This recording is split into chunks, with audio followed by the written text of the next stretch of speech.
오신 하나님, 날마다 숨쉬는 순간마다 우리를 지키시고 인도하셨다가 이렇게 하나님 눈이 오고 길이 미끄럽지만 주님 사모하는 심정으로 주의 전에 올라왔습니다. 하나님 우리의 중심을 받으시고 사모하는 심령에게 은혜를 부어주셔서 오늘도 말씀 속에서 주님 만나고 오늘도 말씀 속에서 우리 인격이 변화되는 놀라운 변화의 역사가 예배를 통하여 나타나게 하여 주십시오. 하나님, 우리가 살다 보면 힘들고 본의 아니게 어려움 당할 때 그 어떤 것을 생각하면서 힘을 얻고 용기를 얻을 때가 있습니다. 하나님, 믿음의 사람들은 살면서 힘들고 어려울 때 어떤 것을 생각하면서 하나님 우리가 이겨나가는지 오늘 말씀을 통하여 깨닫기를 원합니다. 성령께서 조명하시고 밝히 인도하실 것을 믿고 예수님의 이름으로 기도 올리옵나이다. 아멘.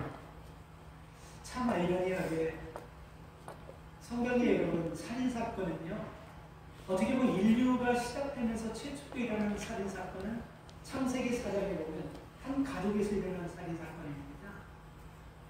형 가인이 예배 후에 동생 아벨을 광야로 유인해서 벽돌로 때려 죽인 아주 끔찍한 살인사건이에요. 그래서 창세기 4장에 보면 그때 하나님께서 아벨의 핏소리가 땅에서부터 내게 들리고 그리고 너는 저주를 받게 될 것이고 너는 땅에서 유리하는 자가 될 것이다. 이렇게 하나님께서 가인에게 말씀했습니다. 그러니까 이 말을 들은 가인은요, 이제 하나님 앞에 두려운 마음을 가지고 살면서 아무도 자기를 따라오고 자기를 잡으려고 하고 동생의 원한을 해결해 주려고 하는 그런 사람이 없지만 불안한 마음은 그 속에 있는 거예요. 그래서 여러분, 어떤 심리학자가 쓴 책을 보면요, 이 겁이 많고 불안을 많이 가지고 있는 사람일수록 우리가 여러분 그렇게 하나님을 떠나가지고 내 중심으로 그렇게 사는 사람들이 대부분 그런 사람일 수가 있다는 거예요. 그러니까 이 말씀 속에서 우리가 볼 수 있는 것은요, 뭔가 나를 지키는 절대자 되신 분이 우리를 떠났다라고 생각할 때 그때부터 우리는 불안해지기 시작한다는 것입니다. 예를 들면 평생을 돈을 의지해서 사는 사람이 경제적 여건을, 어려운 여건을 통해 돈을 잃어버려서 그런 불안해지기 시작하는 거예요. 누군가 내가 믿었는데 어느 날 그 사람이 여러분 다른 곳으로 떠나가 버립니다. 그런 불안해지기 시작하는 거예요. 이게 여러분 우리가 하나님을 떠나서 절대자인 하나님을 떠나면요, 상대적인 것을 의지할 때 불안해질 수밖에 없다는 것입니다. 그래서 가인이 동생을 죽이고 하나님을 떠나서 제일 처음 한 것이 뭐냐면요, 성을 쌓습니다. 왜 가인이 가인성을 쌓냐면요, 이제 아무도 자기를 지켜줄 사람이 없다고 생각한 거예요. 하나님이 그를 떠난 것이 아니고 자기가 죄를 지었기 때문에 하나님을 떠난 것입니다. 그래서 자기 스스로가 지켜야 되고 내가 쌓은 성 안에 내가 있으면 누구도 나를 끌어낼 수 없다라는 그런 생각을 가지고 최초로 가인이 하나님을 도망가서 한 짓이 성 쌓는 일입니다. 근데 여러분, 우리가 이 성이요, 현대인들도 여러분 우리가 살아가면서 각 나라마다 이런 많은 성들을 쌓고 삽니다. 어느 경계를 그어놓고 이것은 내 구역이니까 들어오지 못하게 하고, 만약에 침범하는 여러분 법적인 문제부터 시작해서 나라와 나라끼리는 큰 싸움까지도 일어나는 거예요. 그러니까 여러분, 가인이 범죄하고 나서 한 것은요, 결코 여러분 좋은 것을 한 것이 아닙니다. 인류 역사가 시작되면서 여러분, 이 국경사에서 일어나는 문제는 계속해서 지금까지 계속해서 전해져 내려오는 겁니다. 역사가 시작되면서부터 계속해서 이루어지는 거예요. 아주 오래전부터 여러분 인도와 파키스탄은 그 국경지에서 계속 충돌하고 싸웁니다. 최근에 들어와서 여러분 인도는요, 중국과 국경 문제를 계속 싸워요. 한국은 여러분 독도 문제로 일본과 계속해서 갈등하고 있습니다. 필리핀은 여러분 영해 문제로 중국과 계속해서 갈등이에요. 그리고 여러분 일본이 한 섬을 놓고 러시아는 자기 것이라고 얘기하고 중국은 자기 것이라고 얘기하고 일본은 자기 것이라고 하면서 계속 한 섬을 놓고 자기네 나라 이름을 부르면서 이렇게 하는 거예요. 이게 왜 그렇습니까? 탐욕 때문에 그러는 거예요. 결국은 하나님을 섬기는 사람이 하나님을 떠나면 여러분 그 탐욕 속에 붙잡혀서 그 탐욕에 끌려다니면서 자기만 어려움 당하는 것이 아니고 이웃의 모든 사람까지도 다 환난과 역경과 어려움을 주게 된다는 것입니다. 그래서 우리가 살아가는 세계 속에서 믿음의 사람들이 여러분 성싸움에 살아서는 안 됩니다. 우리가 예수 믿으면서 오픈해야 돼요. 자꾸 문제가 많은 사람이 성을 쌓는 거예요. 오픈해야 됩니다. 오픈해야지 내 속에 있는 연약함과 허물이 하나님 앞에 드러나는 것이고 그것이 자백하면서 하나님 앞에 내 죄를 용서함 받고 새로워지는 거예요. 그러니까 무조건 성을 쌓고 성 안에 들어가면요. 잘 들으세요. 우리는 그리스도를 쫓아가는 사람이 아니고 가인을 쫓아가는 사람입니다. 하나님이 가인이 동생 아벨을 죽인 다음에 저주를 받을 것이고 넌 유리할 것이라는 이런 저주받은 삶을 살아가는 그 모습을 따라가는 사람들이 인생을 살면서 담 쌓고 성 쌓는 사람입니다. 여러분, 담을 쌓고 성을 쌓더라도 내 자신을 위한 것이 아니고 이웃을 돌보고 이웃을 지키고 이웃에게 희망을 줄 수 있는 그런 성을 쌓는 여러분 되시기를 축복합니다. 하나님은요, 이 가인 사건 이후에 율법을 주시면서 아주 강력하게 하신 말씀이 있습니다. 하나님의 형상대로 지음받은 인간의 생명을 건들 수 있고 좌지우지할 수 있는 것은 이 땅에 아무것도 없다고, 오직 하나님만이 하시는 일이라고 그렇게 말씀하셨어요. 그래서 공의의 하나님이 사람을 죽이면 어떻게 하라고 했냐면 창세기 9장 6절에 보면 무릇 사람의 피를 흘리면 사람이 그 피를 흘릴 것이니 이는 하나님이 자기 형상대로 사람을 지었습니다. 그 사람이 피를 흘리면 그 사람은 피를 흘릴 거예요. 왜? 사람의 생명은 사람의 것이 아니고 하나님의 것이기 때문이라는 말씀입니다. 출애굽기 21장 11절에 보면요, 하나님은 사람을 쳐 죽인 자는 반드시 죽을 것이라고 말씀하고 있습니다. 계속해서 출애굽기 21장 23절로 25절 보면요, 생명은 생명으로, 눈은 눈으로, 입은 입으로, 이는 이로, 손은 손으로, 발은 발로, 다른 사람을 뜨겁게 해서 데운 것은 데운 것으로, 깬 것은 깬 것으로, 상처를 입은 상처를 입은 것으로 이렇게 갚을지니라 이렇게 말씀하고 있습니다. 이 말씀은 여러분 가인이 아벨을 쳐 죽인 것과 같은 고의적인 살인 사건에 대해서는요, 상처를 준 것에 대해서는 예외 없이 생명으로 생명의 값을 지불해야 된다는 거예요. 사람이 살아가면서 범죄할 때가 있는데 알면서도 범죄할 때가 있지만 모르면서 범죄할 때가 있지 않습니까? 그러니까 율법에서 여러분 돌로 쳐서 죽여도 된다 하는 그 법들을 보면요, 이거는 사람으로서 회복할 수 없는 법입니다. 아비나 어머니를 쳐서 죽인 자, 아비나 어머니를 욕되게 하는 자, 하나님의 이름을 망명케 하는 자, 그리고 아주 악한 죄를 짓는 자, 그들을 돌로 쳐서 죽이라고 그랬어요. 심지어는 여러분, 우리 집안에 있는 소가 받아서 죽여버리면요, 그 소 주인까지도 돌로 쳐서 죽이라고. 이게 율법입니다. 그러니까 여러분, 사람의 생명이라는 것은요, 하나님의 누구도 손댈 수도 없고 손대서도 안 되고, 그 사람의 생명을 사람이 피를 흘려서 죽겠다면 반드시 그 사람에게도 피를 물을 것이라는 것. 이것이 여러분 하나님께서 율법을 통해서 우리에게 주신 말씀이라는 것입니다. 근데 문제는 이거예요. 예기치 않는 일로 고의적이지 않는 상황 가운데서 우리가 사람을 죽였다든지 사람을 상했을 때 오늘 성경은요, 도피성이라는 제도를 만들어서 그들에게 회복될 수 있는 기회를 주라는 것입니다. 옛날 여러분 우리 사망시대에도 우리 조상들의 그 사망시대 그 역사 속에 소도라는 그런 지역이 있었습니다. 거기는 신성한 도시예요. 신성한 지역이기 때문에 제사장들이 거기서 여러분 모든 것들을 주관하고 왕들도 거기 들어가지 못했고 우리 사망시대에 실질적으로 있었다고 합니다.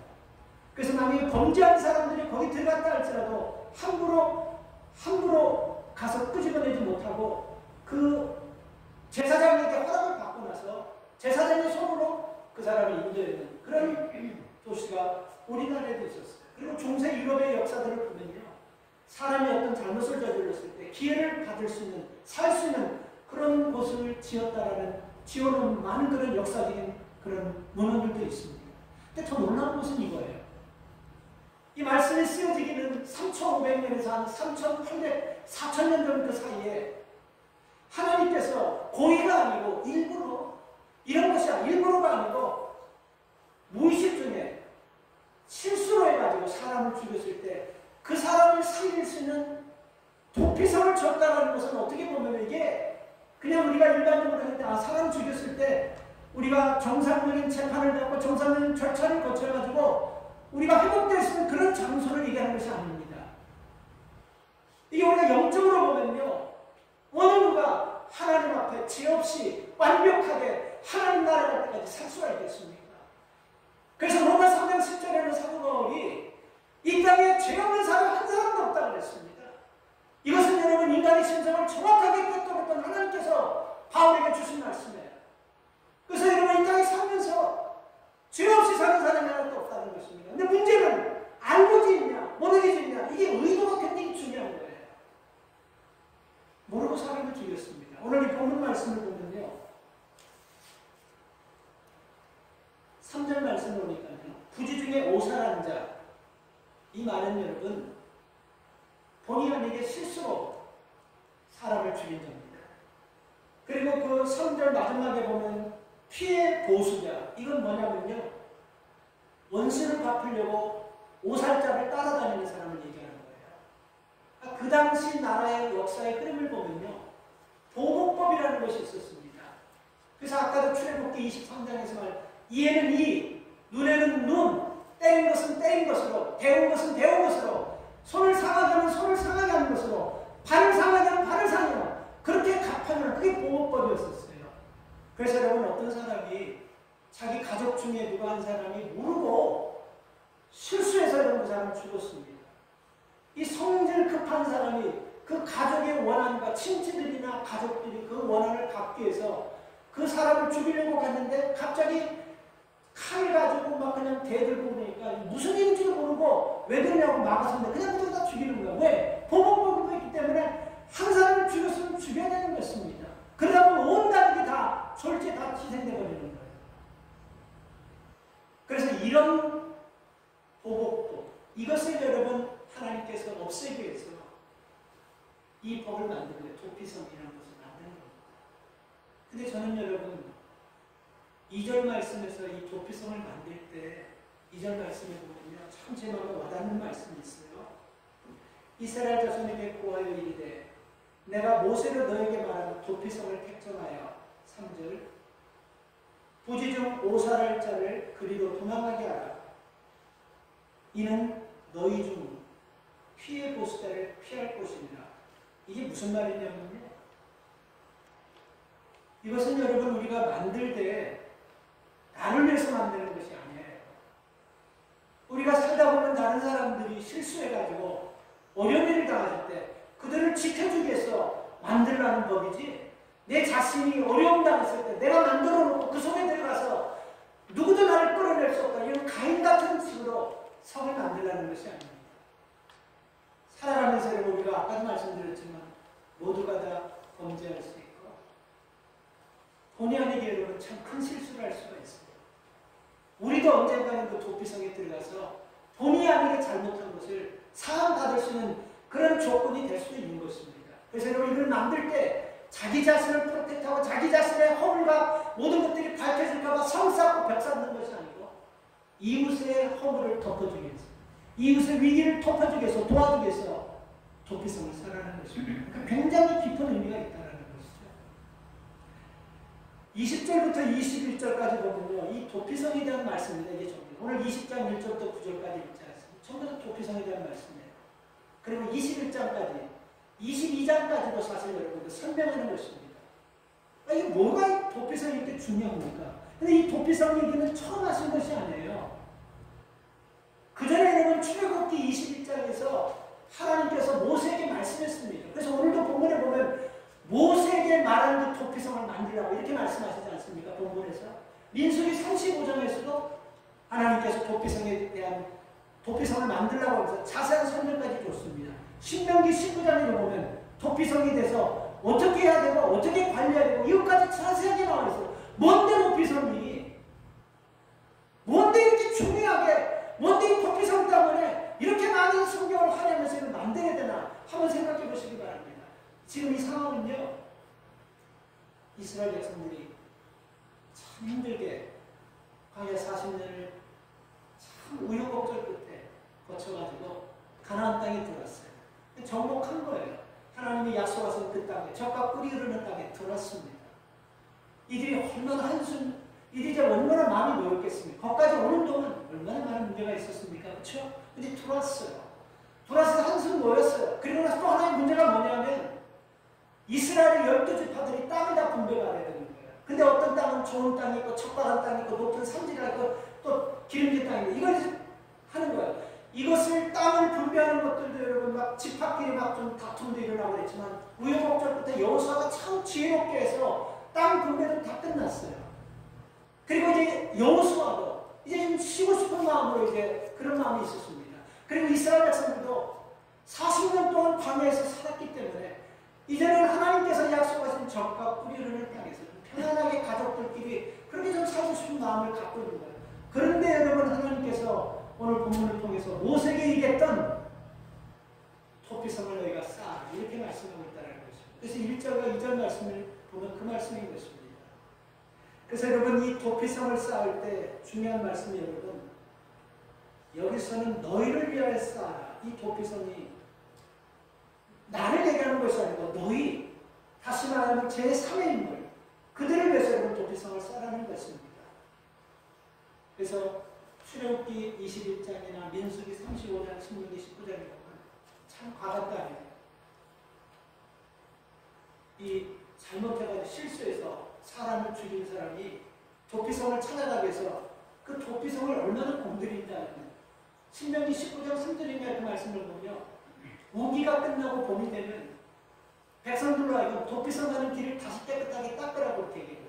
그리고 도피성 가는 모든 곳곳마다 편말을 다 세우라. 도피성이 얼마나 남았고 여기서 어디로 가면 되냐 이런 것까지 여러분 자세하게 다 그렇게 여러분 도피성을 만들고 그 도피성을 관리하는 것까지 다 말씀해 주셨다는 것입니다. 그래서 이 도피성에 들어가는 그 모든 과정을 이렇게까지 세심하게 얘기한 것은요. 이것은 단지 여러분 우리가 갑작스럽게 뭔가 자기가 잘못해가지고 그 사람 하나를 살리는 그런 과정뿐만 아니라 여기는 굉장히 깊은 영적인 의미가 있다고 생각합니다. 그리고 이 도피성은요. 오늘 본문에도 나와 있지만 7절과 8절 말씀을 보면 이스라엘 땅에 6군데를 도피성을 세우게 했습니다. 요단 서편에 세고 요단 동편에 세고 요단 서편은 게데스, 세겔, 헤브론 그리고 요단 동편에는 베셀, 길랏, 라못, 골란. 근데 이 도시들이 다 여러분 큰 도시예요. 이스라엘 땅을 딱 펴놓고 보면요. 어디서든지 아무리 먼 곳이라 해도 반나절이면 다 들어갈 수 있는 그 요충지인 것입니다. 거기다가 도피성을 세우라는 거예요. 이 도피성을 세워놨고 도피성에 들어갈 수 있는 보호를 받을 수 있는 여러분 조건은요. 아까도 말씀드린 가인처럼 아벨을 쳐 죽인 것 같은 고의적이고 의도적인 살인은 도피성에 들어올 수 없는 거예요. 율법의 말씀처럼 피를 흘린다는 그 피값을 반드시 보상해야 되는 것입니다. 그래서 여러분 이게 우리가 잘못했다는 그것을 우리가 무엇으로 인정할 수 있냐면 우리 의도는 알지 않습니까? 예를 들어서 여러분 좀 쉬운 얘기지만 연세가 많이 드시고 심장이 약한 할머니가 있는데 젊은 사람이 손을 꽉 쳐서 돌아가 버리셨어요. 근데 그 소리치는 것은 이 할머니가 심장이 약한 걸 알면서도 소리 한 번 확 지르면 죽을 수 있다는 것을 알고 했다고 한다면 소리 한 번 지르는데 그 사람이 죽었다 해서 이 사람에게 여러분 살인의 혐의를 씌울 수는 없지 않습니까? 근데 중요한 것은 의도가 있는 거예요. 이 사람의 생명이나 이 사람의 컨디션이나 이 사람의 여건에서 어떻게 하면 이 사람이 위기를 주고 협박을 주고 어렵게 하는 그런 걸 보면서 여러분 법이 형기를 줄이는 것, 이게 형기를 주는 것입니다. 그러니까 이것도 똑같은 거예요. 우리가 살아가면서 여러분 도피성에 들어갈 때 의도가 분명해야 됩니다. 누가 봐도 이거 실수했다고 하지만 본인은 그것이 실수인지 목적을 가지고 사람을 했는지 본인은 알지 않습니까? 그렇죠? 이 의도가 굉장히 중요한 거예요. 요압이라는 사람은요. 이스라엘의 장수였습니다. 근데 열왕기상 1장에 보면 이 요압이 아도니아라는 다윗 왕과 함께 폭동을 일으켜가지고 왕이 되려고 합니다. 그랬을 때 여러분 이 폭동이 실패가 되면서 이제 요압과 아도니아는 그야말로 목숨이 풍전등화 같은 그런 위치에 처해 있어요.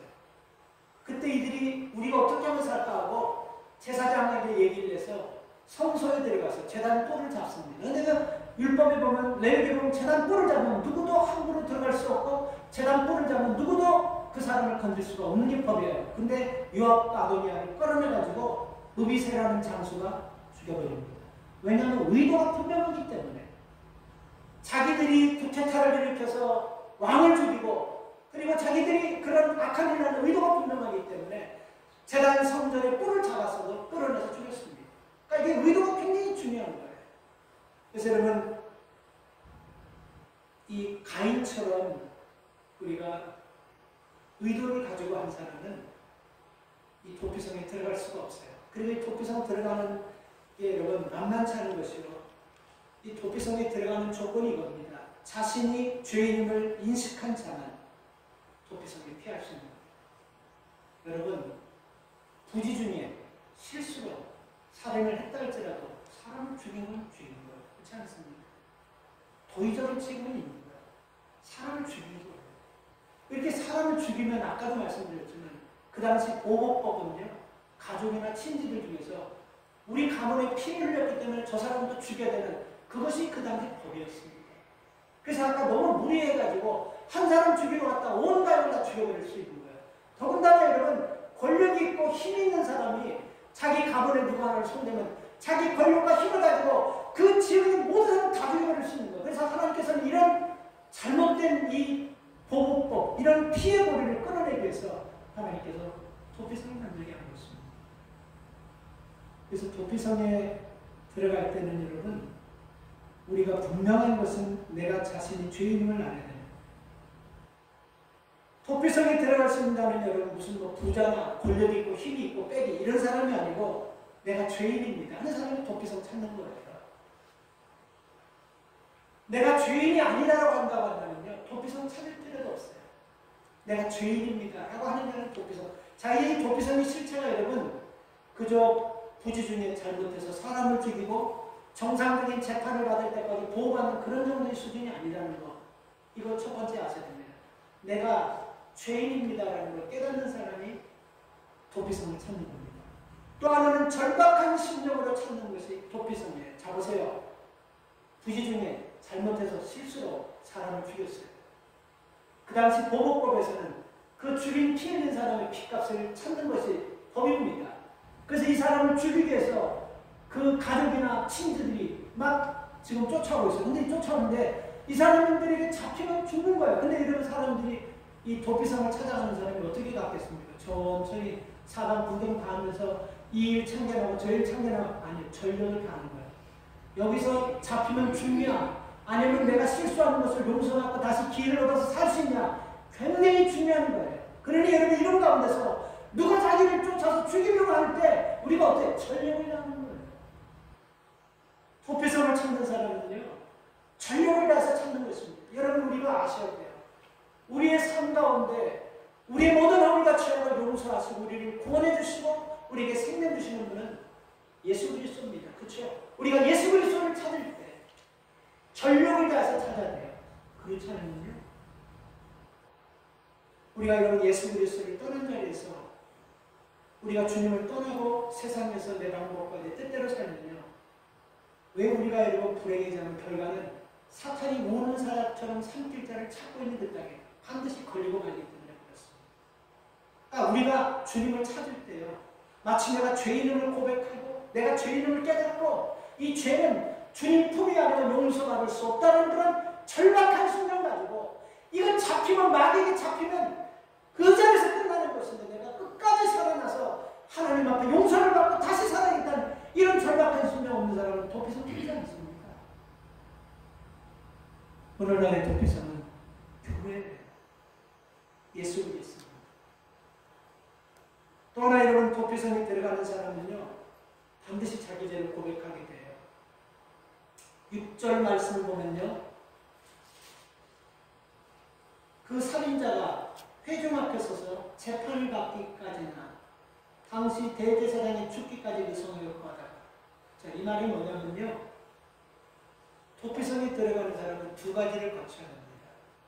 이게 4장, 5장, 6장 좀 정리해서 두 가지를 거칩니다. 뭐를 거치냐면 첫째, 장로 앞에서 이 사람들이 자기가 도피성에 찾아오게 된 사연을 정직하게 다 고백해야 돼요. 이게 여러분 우리가 영적으로 보면요, 우리가 하나님을 만나서 우리 안에 있는 모든 죄를 철저하게 고백하고 회개하는 과정입니다. 그렇죠?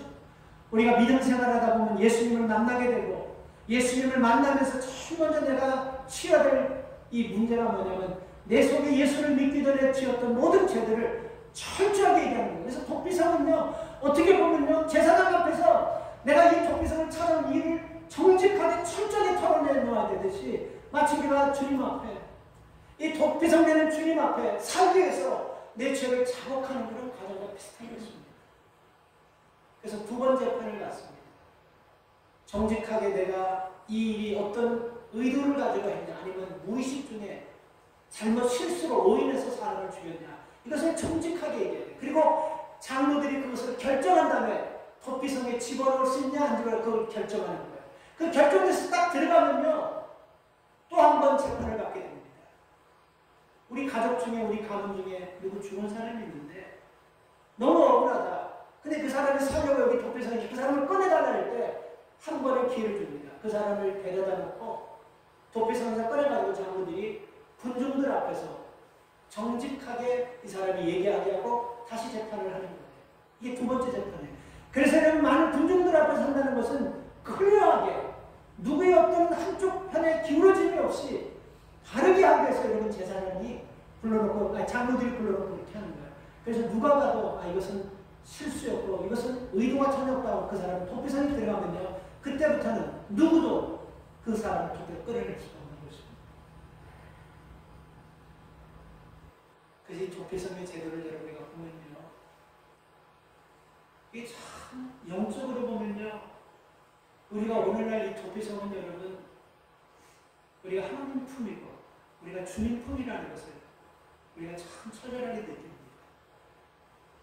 그래서 이 도피성에 있는 사람들이 딱 들어가면요, 누구도 손 못 대요. 여러분 이거 믿습니다. 하나님이 우리를 도우시고 하나님 우리를 안위하시고 하나님 우리를 지키시면 누구도 손댈 수 없다는 걸 믿습니까? 이게 도피성이에요. 그래서 우리가 죄의 이름을 깨달으면요, 그 하나님 앞에 갈 때 사탄이 가지 못하게 막고 우리를 가기 전까지 붙잡아서 엉망진창으로 만들려고 하기 때문에 하나님 품에 갈 때 전력질주해서 최선을 다해서 다른 것 보지 않고 도피성만을 향해서 열심히 가야 되는 것입니다. 그래야만 우리가 살 길이 있는 거예요. 이 도피성에 들어오면 여러분 누구도 손댈 수가 없습니다. 자네 문제는 이거예요. 그럼 이 도피성에 들어와서 이들이 사는데 이들이 언제 이 모든 죄들이 다 해결되고 이 오해가 다 씻겨지고 이 사람들이 언제 이 도피성에서 나와서 가족들에게로 돌아갈 수 있냐, 이제 이게 문제 아니겠습니까? 그죠? 오늘 여러분 6절 말씀을 다시 한번 봅니다.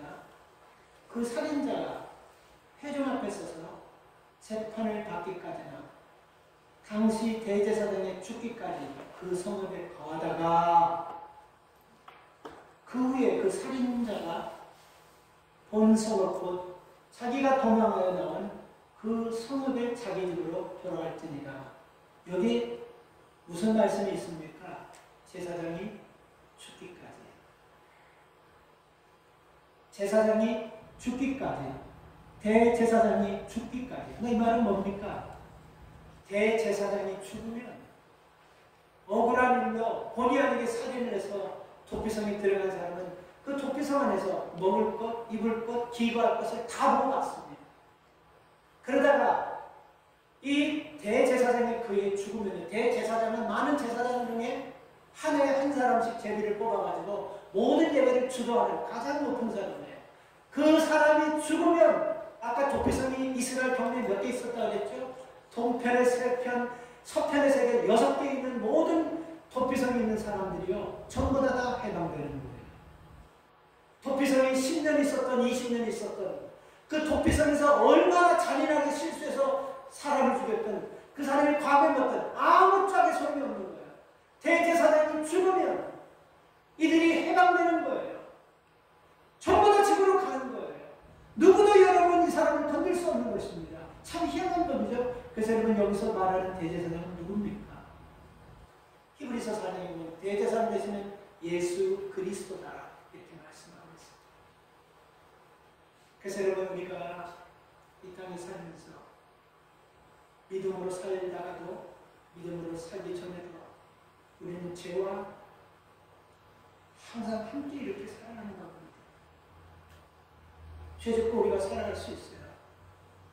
항상 우리가 이 죄의 유혹으로부터 우리가 싸우려고 이기려고 해도 본의 아니게 죄악 가운데 넘어지고 그럴 수가 있습니다. 그래서 우리가 죄를 짓고 또 우리가 이런 범죄하게 되는 거 아니겠습니까? 그래서 이런 모든 죄악들이 여러분 우리가 하나님 앞에 나갈 수 있는 그 모든 길을 열어주신 분이 이 죄악을 용서하시고 우리의 길을 열어주신 분이 누굽니까? 대제사장 되시는 예수 그리스도입니다. 그래서 잘 들으세요.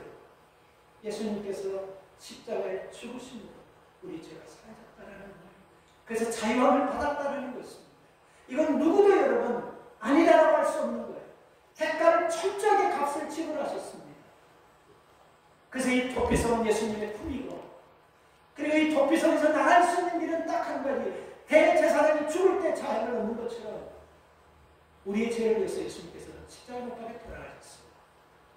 여러분 과거에 있던 죄 때문에 자꾸 끌려다니면서 가인처럼 내 자신을 가리려는 벽이나 성 쌓지 마시고 오픈하시면서 우리가 다른 사람을 살리고 다른 사람에게 기회를 주시는 이런 도피성 같은 성을 만들면서 살아가는 것 이것이 여러분 하나님이 원하시는 삶인 것입니다. 대제사장이 죽음으로 말미암아 그 사람이 어떤 가운데서 몇 년을 있더라도 아무런 관계가 다시 말씀드리면 없습니다. 다 사함받고 다 지구로 가면서 자유함을 누리게 되는 것입니다. 그래서 우리는 예수님께서 십자가의 못박에 돌아갔습니다. 모든 죄가 사함받은 자임을 믿으시기 바랍니다. 그래서 우리가 여러분 이 도피성을 떠나서 할 수는 없는 거예요. 민수기 35장을 보면요.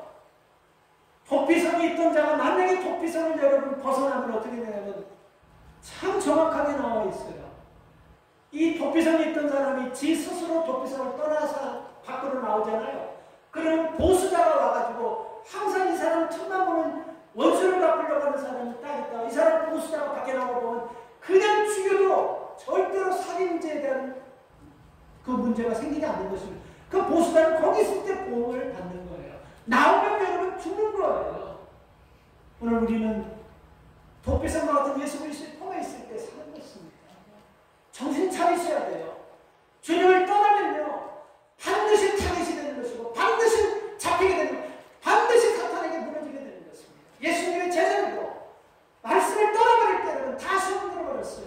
사도들도 구약성경에 나오는 모든 그 대선인자들도 하나님 말씀을 떠날 때 나라도 왕도 다 사탄에게 잡혀버렸다는 걸 꼭 깨닫고 우리의 토끼성은 주님의 품입니다.